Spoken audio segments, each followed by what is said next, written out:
ايوه. اهلا اهلا. اهلا عادل. كيفك انجو؟ منيحة وانت؟ لونج تايم نو سي. هيك؟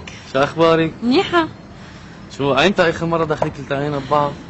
من لما تركنا او تركتنا. من شي قد ايه يعني شي 5 6 شهور صاروا؟ 5 اشهر و4 ايام. شو عم تضلي مع فادي؟ خبروني. شو بدك عادل؟ لا والله ما بدي شي، بس انا يا ريت ترجعي لي بس. عم تمزح؟ ايه؟ عم تمزح؟ لا ليه بدي امزح؟ شو انه فكرك ترجعي لي؟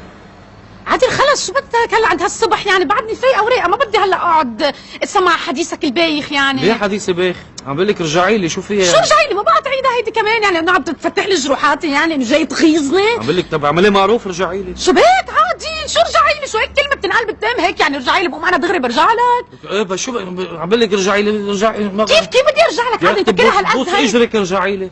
هالقد هيني هي اعملي يعني. معروف طب شو هيك اعملي معروف يعني؟ بدك تراضيني، بدك شي 2 3 تحكيني لا اقبل ارجع لك، ولا بدك عملت فيي العمايل، ولا ضلت على فترة انا من جوا مجروحة، البنات رايحة بنات جاية وتخبيصات وكل هيدي الفترة من كل عالك بعد كل اللي عملته فيي انا هلا ارجع لك وبسهولة؟ لانه حضرتك قلت لي هلا الصبح اليوم انه ارجعي لي. بس بقى بس شو بك يا الصبح عمي؟ شو في عم شو بك رجعي لي عند هالصبح من هيك استقدرت هلا انا. لك رجعي لي بسيارتك، بدي اقطع بسيارتي اللي عم بقلبي، سكرت علي رجعي.